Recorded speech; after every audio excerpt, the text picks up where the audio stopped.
दोस्तों आज हम पढ़ेंगे रेखा एवं कोण। रेखा में आता है पहले बिंदु। बिंदु ये जो छोटे छोटे बिंदु होते हैं इनको ही बिंदु कहा जाता है। बिंदु मतलब इंग्लिश में पॉइंट। इन्हीं छोटे छोटे बिंदुओं को मिला के क्या बनती है? एक रेखा बनती है।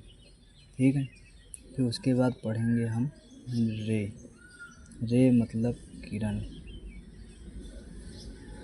किरण क्या है? ये जो एक लाइन गई है सीधी, इसको हम बोलते हैं रे। रे के बाद आता है संरेख एवं असंरेख। संरेख वो होता है जैसे 3 पॉइंट दिए गए। संरेख को पहले तो इंग्लिश में collinear and non collinear point कहते हैं। अब ये हो गया संरेख। संरेख 3 बिंदु हैं, 3 बिंदु में एक सीधी खींची गई रेखा, ये हमारा क्या बन गया? संरेख। ठीक है, उसके बाद असंरेख। असंरेख में ये बिंदुओं को मिलाने वाली रेखा, जिससे क्या बनता है? ट्रायंगल, त्रिभुज बनता है, इसे कहेंगे असंरेख। उसके बाद आता है हमारा रेखा।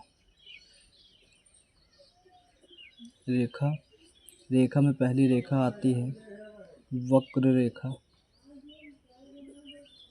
उसके बाद आती है हमारी सरल रेखा। उसके बाद आएगी हमारी संगामी रेखा।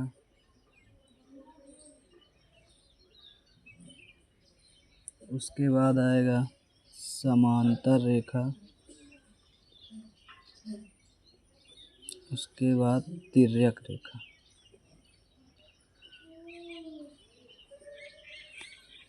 वक्र रेखा होती है ये जो ऐसे तिरछी जाती है, इसको कहते हैं वक्र रेखा। सरल रेखा एक सीधी रेखा, इसे सरल रेखा कहते हैं। संगामी रेखा उसे कहते हैं जो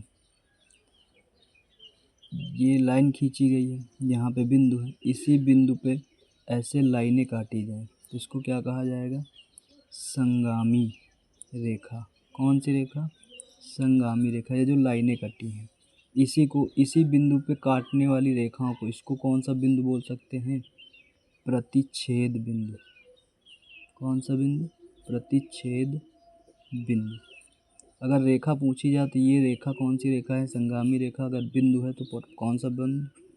प्रतिच्छेद बिंदु। ये हमारी संगामी रेखाएं हैं, तो ये जो बिंदु है ये हमारा प्रतिच्छेद बिंदु हो जाएगा। ठीक, उसके बाद आते हैं समांतर रेखा पे। समांतर रेखा जो 2 समान दूरी पर खींची गई रेखा, जैसे यहाँ पे 5 मीटर है तो यहाँ पर भी कितने मीटर होना चाहिए? 5 मीटर। तो ये हमारी हो जाएंगी समांतर रेखा। उसके बाद आते हैं तिर्यक रेखा पे।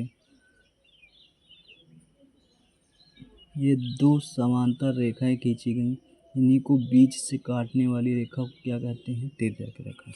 धन्यवाद।